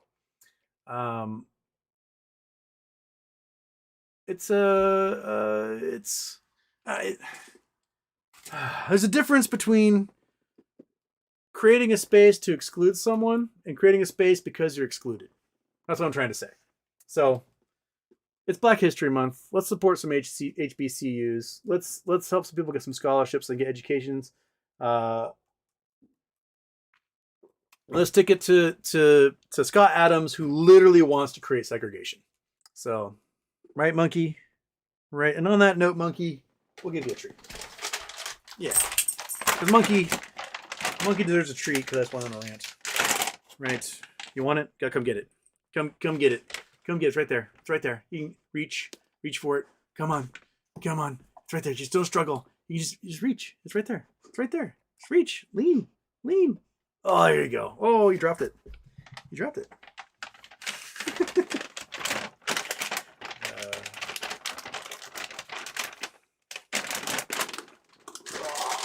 want this one? All right, gotta go high. Gotta go high. Yeah. Yeah, there you go. All right. All right, so 57.5% of the way there. Julianne, thank you. I got to put you back on the list. Julianne with another 5. Peter Duca, where were you? Where you were on here? Peter. Another 5. BOFH. BOFH. Got a 5er in there. Excellent. Okay. 57.5% of the way there. We've got 42.5 to go. So we've got 39 minutes. So we got to do a little bit more than 1% a minute on our way. Okay. Iggy Lamont, Houston, the Rabies shot series with gnarly needles. It's shot series with gnarly needles. I can imagine, but I suppose it's better than Rabies. Andrew Stewart, Houston, if I win, can I choose poster? I'll build a custom frame and auction off for the next charity. Well, yeah, why not? So you have your choice. You can do the okay, I gotta open it back up again here. Okay, we gotta find Carlos. Where are you, Carlos? Carlos. There you are. Oh, sorry, Jorge. Bing. So you can have your choice: T-shirt, or how about this? T-shirt or poster. We'll do one or the other. So if you donate today, every dollar you donate will be an entry for either a T-shirt or poster, your choice, and we will ship that to you as a thank you for donating today. Anonymous, thank you. Sorry, if you're anonymous, I can't put you on the list, but I thank you for donations. BFH got in there again with a 25er. Awesome. And Carlos Cruz. Awesome. Okay. We're over 60%. 61.5. We're so close. We're going to do it. You guys are going to get us there.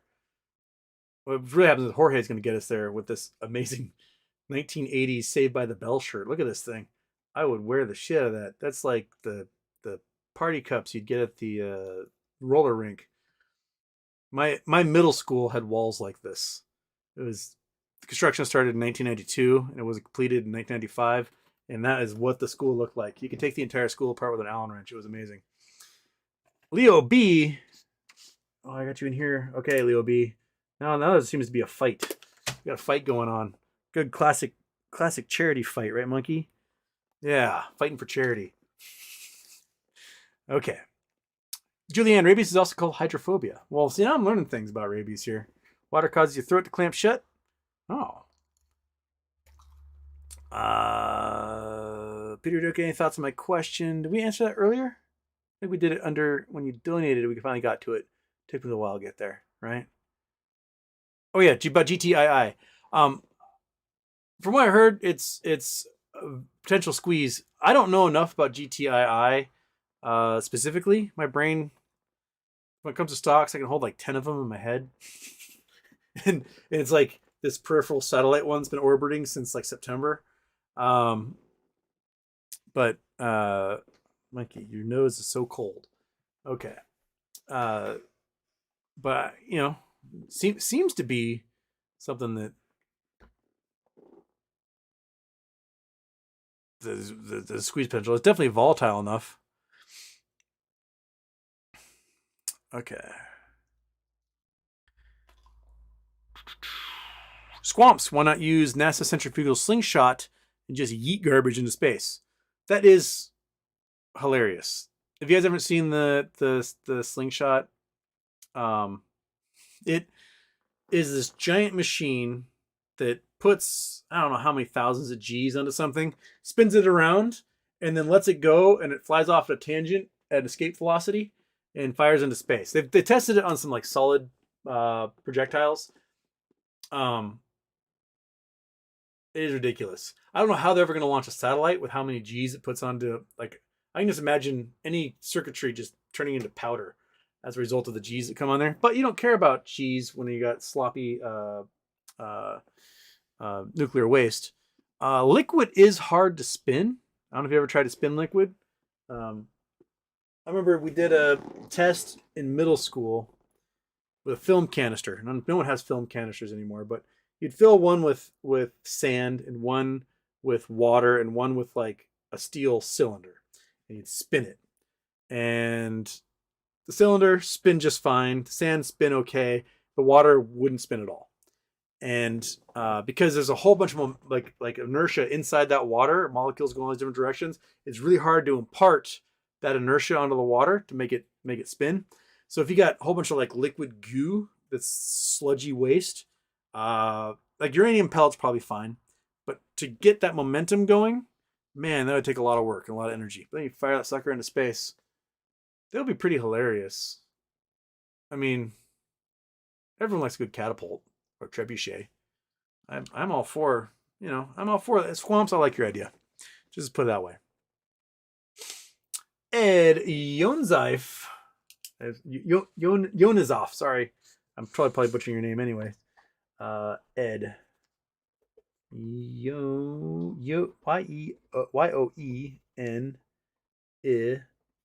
Zoff. Boom. 64.5. $355 to go, everybody. Woo! So we got now, we're keeping on pace. We're on our 10% or 1% per minute pace right now. Got 34 minutes to go and 35.5% to go to get to our goal. Awesome. Fantastic. All right, BLSP, good night, buddy. Good night, Marius. Don Cesar Shadem, post earnings run-ups, that's where the money's at. Not with AMC, but with most other stocks that get bludgeoned on earnings. Yeah. I had thought about, I was like, okay, AMC earnings are tonight. The stock price is over $7. They're going to hammer it. They're going to hammer earnings. But I spent my money on Bed Bath & Beyond calls, but I was like, I should just buy some in-the-money puts for Friday because I bet they're cheap. I bet it's going to drop a couple of bucks. I didn't do it. Next earnings will do it. I think Target was today too. Target crash after hours. I bet the retail earnings are absolutely terrible for things. Let's see what Target's doing. What's Target doing? Target. Oh no, they're kind of flat. Weren't their earnings today? I thought their earnings were today. You'd think with earnings it would be Target earnings call. Recent event. Results available. So they just did it. Okay. Oh, revenue was up. All right. Net income was down, though. Yeah, well, that's why I guess it was kind of flat. It was kind of mixed bag there. All right.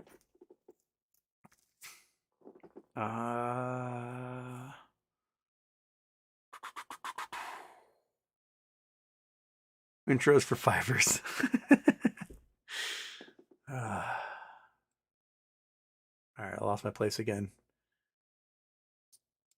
Where were we? Crap. I can't. I hate how I lose my spot in the chat. And then I got to go back and figure out. Okay. That's the nuclear launch question. We're way far. We're way ahead of that. Oh, there we go. Okay. All right. Earnings for fivers. Don Cesar Shadem, this show needs a once a month guest intro song. Once a month guest intro song? I don't even know what that means. Like a guest song for the intro or an intro for guests who come on the show? You have to explain it to me further so I know. Oh, Andrew Stewart. Oops, that was me. This is another anonymous. Okay, from Andrew Stewart. Okay. All right. So we got another one in there from Andrew. All right. Okay.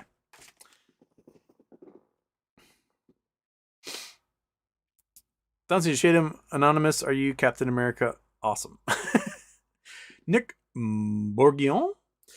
Remember we liked the stonk when they were doing the petition to shareholders and we were going to Cosmoas. Good times.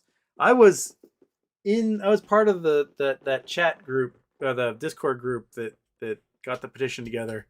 And I was like, dude, I'm all for a petition, but people are so paranoid about everything, they're going to be so mad at us. And they've launched a petition. They put it onto, I think it was RGME back then before Superstock existed. Everyone's like, you're just trying to get my information. We're like, we just want an email address and your name. You're trying to steal my info so you can give it to hedge funds. We're like, no, we just want GameStop to do a stock recall. And it didn't work anyway, but they were so mad. So I just like, I'm out on that one.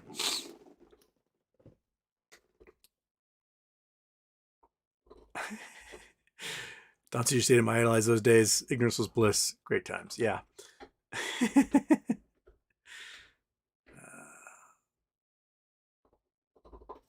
Our pets' heads are falling off.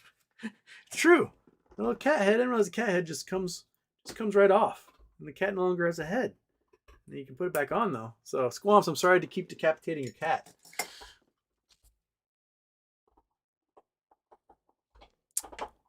Nick Bourguignon. Yes, short positions should always be transparent. Yes. They should always be transparent. We should know who's shorting what. It shouldn't be some secret that you have to like try to uncover. Just make it visible. Make the market fucking fair for once.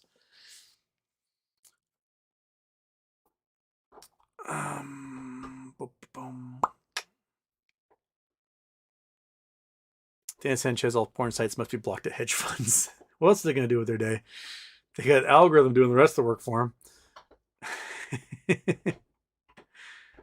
All right.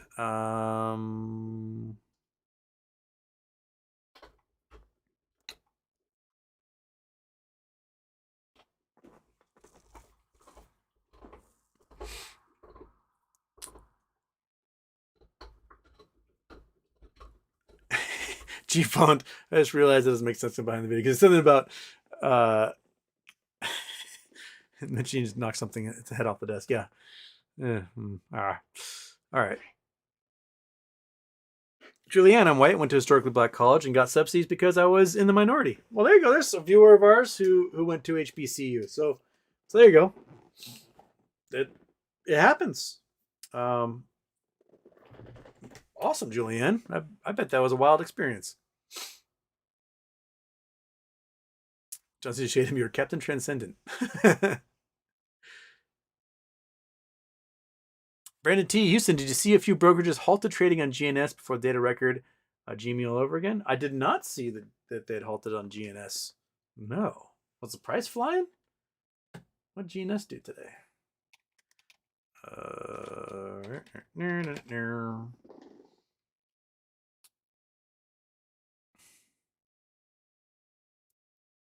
We went flying.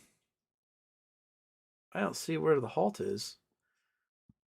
But I guess it wasn't a circuit breaker. It was just some broker just going, we're not going to trade. Is that what happened?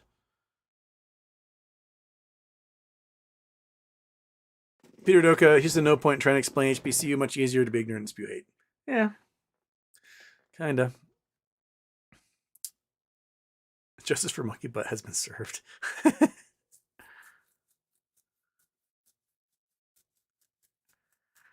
Captain 27 days. Good luck. Okay. All right. We got half an hour or so left. We still have $355 to go to meet our $1,000 goal, raising money for the Thurgood Marshall College Fund, which supplies scholarships to students at public historic black colleges and universities, HBCUs. It's Black History Month, so let's help out some fellow Americans get into college and pay for it, and stick it to Scott Adams, who was basically trying to establish segregation again, and doing so quite a bit on my Twitter timeline this week, which was just absolutely mind-boggling. I did frame the tweet. It shall remain in the background for me forever. For Scott Adams, I don't know if you can see the light. The ring light gets in the way. Scott Adams calls me an idiot. There we go. That will be in the background of my shows probably forever, because the creator of Dilbert called me an idiot. So, just for that, we should come on, don't fall down, stay up. There we go. All right, just for that, we should support some folks going to college, right? Anonymous, thank you. All right, 650. 35% of the way to go. 65% of the way there. Woo, baby.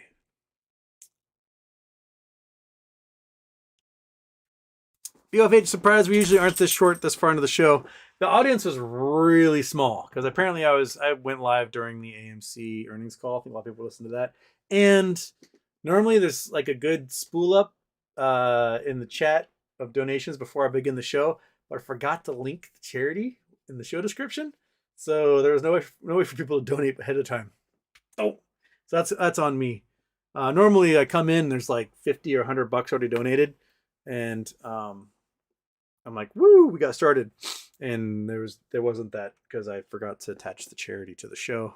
Like an idiot.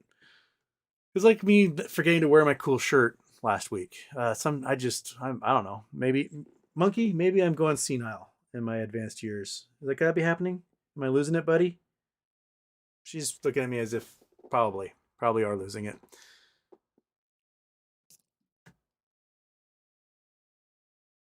Critchy Chris, Houston, happy birthday. What are your thoughts on lucid dreaming? Ever heard from a friend that something weird happens when you ask, what's the date and time in your dream? I've never asked what the date and time in my dream is.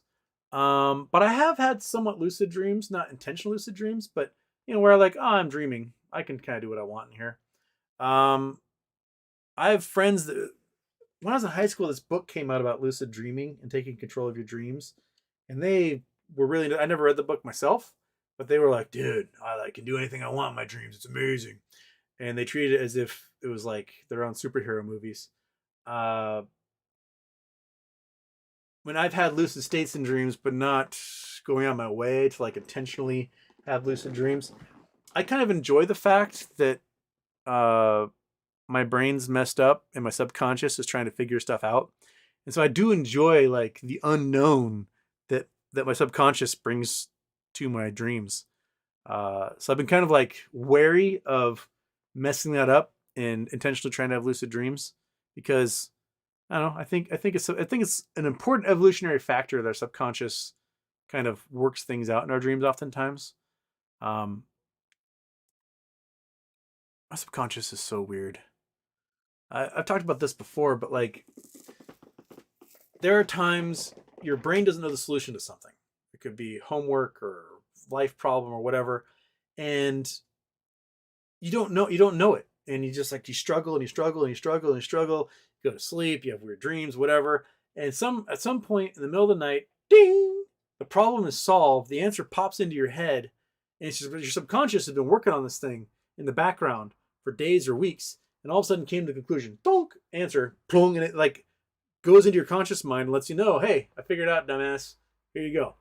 It happened so much in my physics homework in college. And if you've taken high-level physics, your homework oftentimes is like, I'm going to put a problem on the board. You got a week to figure that out. And you sit and you stare at it and you think about it and you try some calculus. It does not working. You don't know how to approach it. And for like a week, you struggle. And you just can't quite figure out what the hell do they want from me?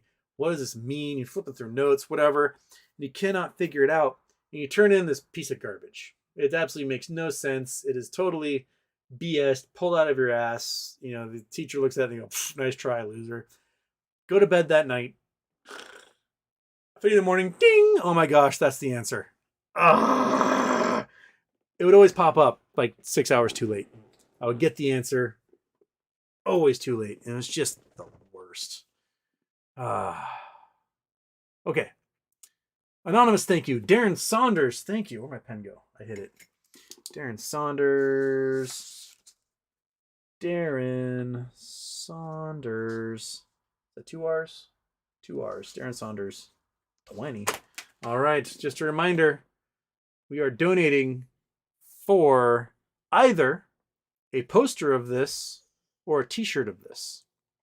So, our viewer Jorge made this for us, and it's beautiful. It's got the water, it's got the monkey butt, it's got the troop of Batman, who right now I think is freezing his ass off outside. It's been like hailing and thunderstorming, but he insisted on going out there, so he's hanging out outside right now. And the just amazing Saved by the Bell That shirt is just incredible. I would wear that. I would wear the hell out of that shirt if I had it. It's like those hammer pants in the late 80s, early 90s, but made in a shirt. It's great.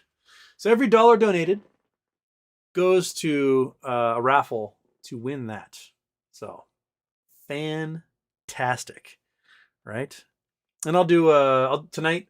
I'll put all this on a list, and then I'll do a quick little show tonight. We'll do the live raffle for everyone, and we can see who wins, either the poster or the shirt of that. BOH, are we doing Charity Fight Club now? Yep.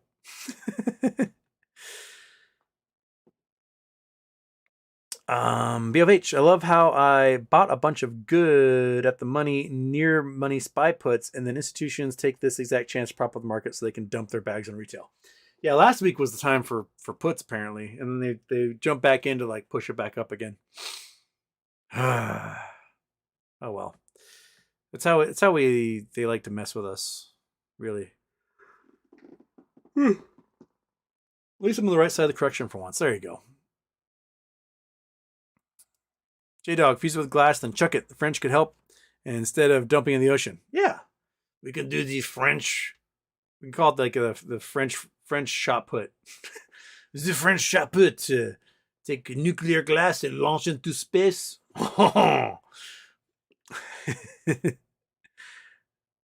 Quiet Quest, how do I super chat on here? There is no super chat today. It's all donations for charity. So by all means, throw a donation for charity in there, and we'll greatly appreciate it. It's going to the Thurgood Marshall College Fund.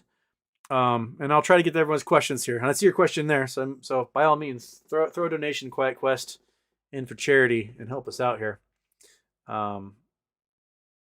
Next Bridge filing said they have interest in other wells in Oklahoma and another part of Texas. Will we get dividends on this too if they buy those wells with Oro Grande? I think that's the idea. Is that you just buy the entire outfit. You've got the leases for all the acreage they have. They incorporated McCabe's share of the Oro Grande University lands acreage. Oh, excuse me.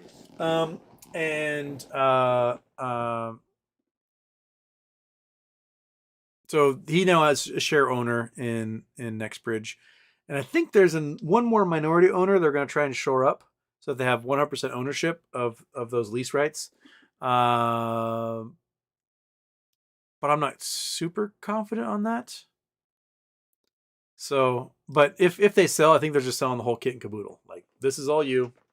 And the stuff in Oklahoma is really tiny. It's only like a few hundred acres. It's a lot different than like the 100,000 acres in Texas. So, but I think it is a pretty rich patch they have in Oklahoma.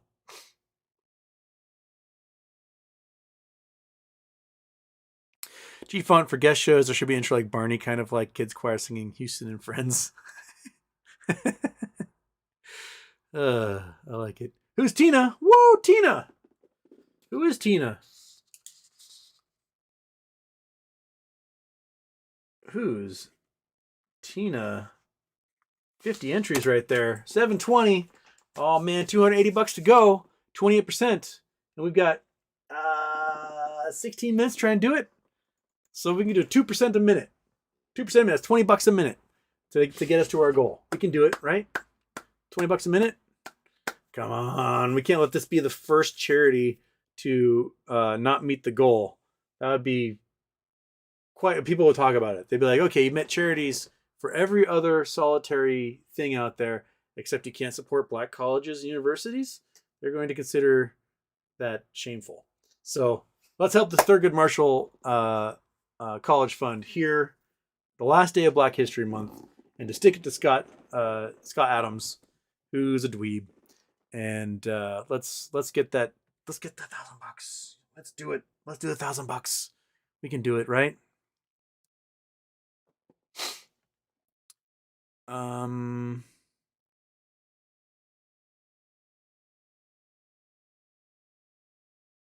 Don't see you shade him. Dear God, I stayed the heck away from Bed Bath. I got mauled by Bed Bath & Beyond once. Never again. Me too. I got absolutely destroyed by them at the end of August. More like destroyed by Ryan Cohen selling all his shares. I was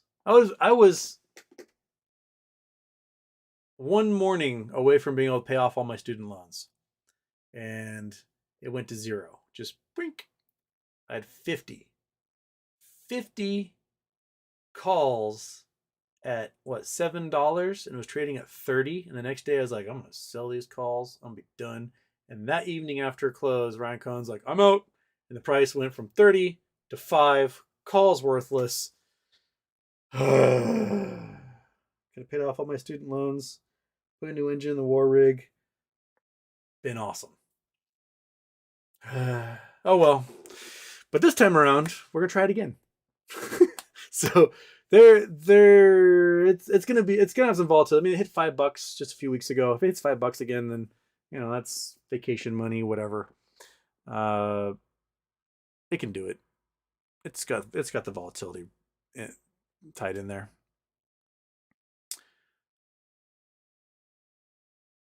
Buck Thanar, say you love Trump. I mean, no. I mean, I read your thing. It says say you love Trump. I guess technically I just said it because I read what you wrote there, but no. People do come in later and donate. I do appreciate those folks who jump in later. Peachy Sunday. Search on YouTube, hydrophobia and rabies. Beware watching. Oh. I don't know if I want to watch that.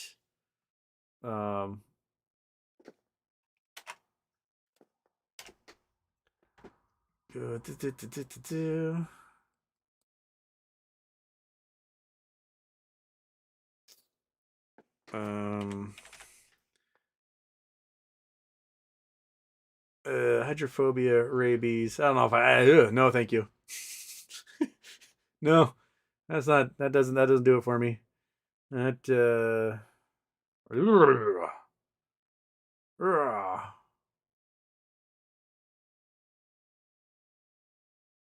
what? Okay, sorry, one sec. What is that?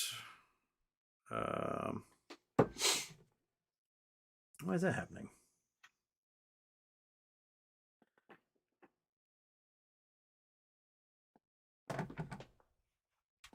Okay. All right. Okay, let's try one more time. Sorry. Something just... No, really. Try.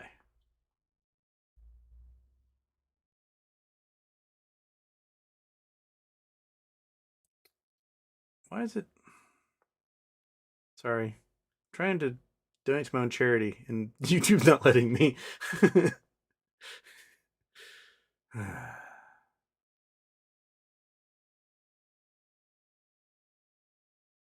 Do it. Oh, cool. Way to go. What the... Yeah, YouTube just failed. Won't let me donate to my own charity. It just closed my debit card. Thank you, YouTube. All right. Well, I was going to try to donate to my own charity. I'll try to push this over the limit, but it's just declined my credit card. It said, no, we closed your credit card. You cannot use it anymore. Thank you. Thank you, YouTube. See if I can get that fixed after the show. Quiet Quest. Is there a chance, let's say, that a hedge fund or whoever buys the 40 million shares for $800 plus, everyone gets around 400 per share in dividend, and then NextBridge gets super diluted? But I don't think there's a chance of that at all. I don't think NextBridge is going to do that. I think they would sell to somebody who is a buddy, a friend, someone's not going to dump their shares and worry about making their money off of selling the assets. I mean, it'd be a cool ploy to find some hedge fund who's really short and make them pay $800 a share. But hedge funds will never willingly close anything. They won't.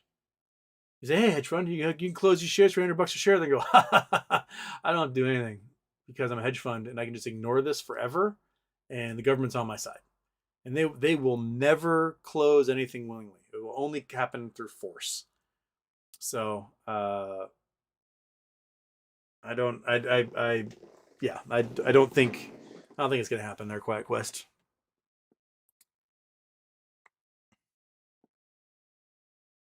Ruble Udin, is MMTLP going to be halted forever?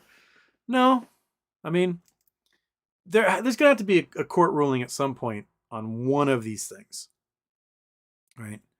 And the odds are just as good. The court says, you know what, FINRA, you give us an accounting. If that accounting does not match up to the number of shares that were issued, then we're going to have a different ruling. There's a good chance that Rosa gets that argument across, and the court gives her that ruling. So Leo B, thank you, Leo B. Here's my Leo B. Awesome. So all right, baby, 745, $255 to go, and we got 9 minutes. All right, folks, 9 minutes to try and meet our goal. $255. There's 166 of you in here, so like $1.75 each, right? We can do it, right? Let's get it done. Let's get it done. Come on, and maybe they'll actually let me do this time. Continue, confirm, add payment method. All right, we'll just, you know what we're gonna do? We'll just go like that. And we'll just do it all over again. See if that works. Confirm. This card can't be verified. Come on, dude. I have one card. I want to donate to my own charity.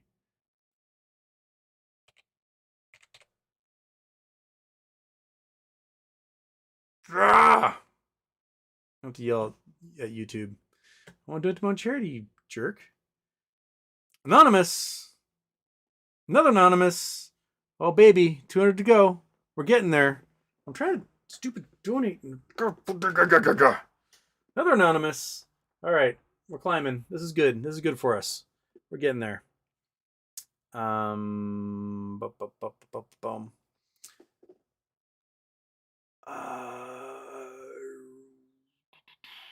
What's a weird YouTube one that donate to your own charity? What I'm getting right now, I'm trying to donate, right? So, donate now, and other.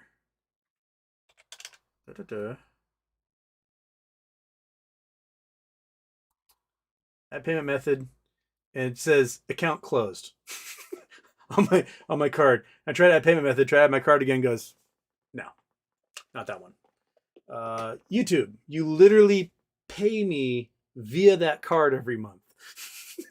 So why can't I give you money back from the account you give me money for? Very frustrating. Michael, mystery. What? Korean for, I can't remember what that was for, but the Korean symbols. Ding, ding, ding. Ding, ding. Draw that. Goes like that. There's one of those. All right, there's 10 for that. Michael Mystery. Boom, boom. Oh, man, we got a few minutes left. 6 minutes left and $85 to go. I would love to push us over the limit, but it won't let me. So I need you. Man, all right. You get them all. If we don't meet our goal today, we just come back and donate a later date. We almost there. We got $85 to go, and we meet our goal. We do it. We get there. Maybe I should tweet it out again. That's what I should do. I go, we have 6 minutes left and need $85 to meet our $1,000 goal for the Thurgood Marshall College Fund during our Charity Tuesday show. Bam, bam. I should tag Thurgood Marshall in there. At Thurgood Marshall College Fund. HBCU. Bam. Bam. Tweet that out. Maybe someone will see it. Come in. Jay Bordeaux. All right. Jay. 4, do. And Peter Odoka, where's Peter? There's Peter. Another one in there. Fantastic. Oh man, we've got me $50. $50. We're so close. We're so close. And what we're fighting for. Remember what we're fighting for. Fight for this piece of silliness. Either a t-shirt or a poster, whichever you like. We're going to raffle it off. Every dollar is one entry. I'll put it into a random number generator tonight, and we'll select a winner. And they can choose t-shirt or poster, and we'll send one of them to them. Carlos made this thing. It's hilarious. It just cracks me up so much. So much. I mean, for one thing, the shirt looks like scrubs. Looks like I just left a mental institution in some goofy scrubs from the doctor's office, and but I'm barefoot, so because you can't have any laces. What laces? I want to take. What size shirt are you for your PO box? Larges are pretty good. Sometimes like a big medium, sometimes a small extra large. Large, that area. If it's a cool enough pattern, I'll wear it no matter what, even if it makes me look like I'm like sitting in a swimming pool or something. Yeah. All right, 3 minutes to go. $50. 5% more in 3 minutes. Can we do it? Can we get there? Oh man. We're so close. $50. $50. And I'm out of questions. I'm out of questions, and we got $50 to go. And I can't donate to my own charity because YouTube just deleted my card, which is one of the most frustrating things in the entire world. Can I do a help? Is there a button for help? YouTube, help me. Help me, YouTube. I want to donate money to a charity. Can I donate money to a charity? No. Grrr. Whoa, wait a minute. Jeff Chrisman and Peter Doka. Oh man, they're fighting for it now. All right, where'd Jeff Chrisman go? Jeff Chrisman here. Peter here. Oh, we did it. Woo! All right. Okay. We did it. Won't let me donate, but we did it. So, thank you. All right. Whew. Right there. Right under the wire. With 2 minutes to spare. Jumping in there. The fight for the shirt / poster has definitely taken off.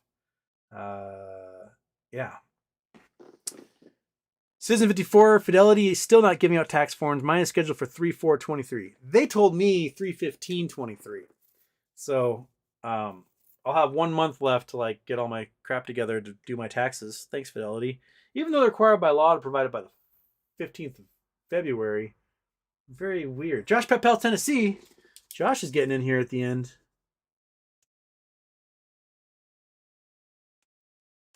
Bam, there's more entries for our goofy poster. Fantastic. All right. So, thank you. Thank you so much. Monkey, come here and celebrate. Come here. Come here and celebrate with us. Come on. You're a Southern girl. Your family's from Louisiana, right? Your family's from Louisiana via Hawaii. Yeah? Yeah? Yeah? Oh, celebrate. Yay. Yay, monkey. All right. Okay, back to Big Houston. Take that, Scott Adams. Yeah, Scott Adams. Take that. And I just lifted the armrest and almost fell on the floor because I went to go lean on it and it wasn't there. So let's put that back down. Safety net. Okay. We can do a couple more questions. So Fidelity, people celebrating. Yay, we made it. Yay, yay, yay, yay, yay, yay, yay, yay, yay, yay. When Raffle. Tonight. Probably about... I'm going to go work tonight, so I can't do it until after work. So about 9 p.m. or so. Pacific time. Midnight on the East Coast. I'll pop on, do a quick little live raffle. And we'll figure out who's going to get a poster or shirt, right? So we got not quite as many entries. We have essentially 1,000 entries. There's some anonymouses in there, and I don't know how to get the anonymouses in the entries, but not quite as big as when we did the calendar. There was like 4,000 entries, and that spreadsheet was quite large. But it'll be fun, right? Josh Pepals, what are the habitable moons of Jupiter? Are there any? Well, none of them are habitable. I mean, if I were to drop you off on one of the moons, you would freeze to death. And that would be it. KYP, thank you. All right, KYP gets in there for the entries. KYP. All right. So it's but there's water. That's important. And we think that there's tectonic activity in the oceans that are surrounded by ice. And there's a possibility there might be microbial life near the volcanic vents in those oceans. And that's what I think they mean by habitable. But otherwise, if you're a human being, you end up on one of those things, you're just going to freeze to death. So you need to have your own like enclosed habitat that's actually habitable on those moons. Season 54, Houston, can you elaborate more on the 80s tech we're sending to Ukraine? What does this mean? We're sending M1 Abrams. We're sending tactical vehicles, troop transports. We got all sorts of rocket-propelled guided anti-tank missiles and rockets. Javelins, things like that. We got the HIMARS rockets. They want the ATACMS, which can go like 300 miles. But we're like, oh, we can't give you the ATACMS because then you'll attack Russia. Who cares? Right? Like, they're being invaded, so why shouldn't they be allowed to attack supply lines behind the invaders to cut them off? I don't know. I personally think you give Ukraine whatever they want. If they want F-16s, give them F-16s. Right? They want C-130 gunships, give them C-130 gunships. Just, let them kick Russia out of their country. I have no problem with that. That's their prerogative. And then once you kick them out, bring them into NATO and the EU. Good to go. So, yeah. All right. Gosh, try to do private, don't enter me. You're getting entered there, KYP. Against your own will, you're going to be entered for a t-shirt and or a poster. All right. Okay. David, hi Joe Del Altismo. What do you think about the AMC earnings? It's awesome that their earnings are up, but their losses are also up, so that's a bad thing. But I think a large part of that has to do with interest rates going up. So they're paying more to facilitate their debt via interest rates than they are, or servicing their debt via interest rates than they are than they were several months ago. So if they had these same earnings this year as they did last year, it would have been a profit. But because they're $5.5 billion in debt, means they can't. So much of the money they earn is going to paying off interest, and that's just the way it is, man. Someone should donate in Scott Adams' name. This is all donated in Scott Adams' name, Yogi. So there we go. All right, I gotta get ready for work. I'll see you guys again in about 5 hours or so, and we'll do the drawing, and we'll figure out who's gonna get this fantastic poster / t-shirt that Jorge made for us.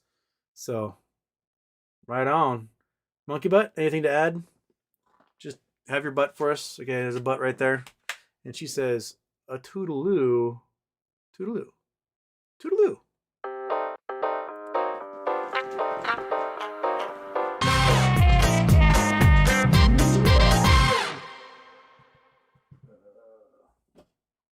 I was going to try get something cool before I ran away. Whoa.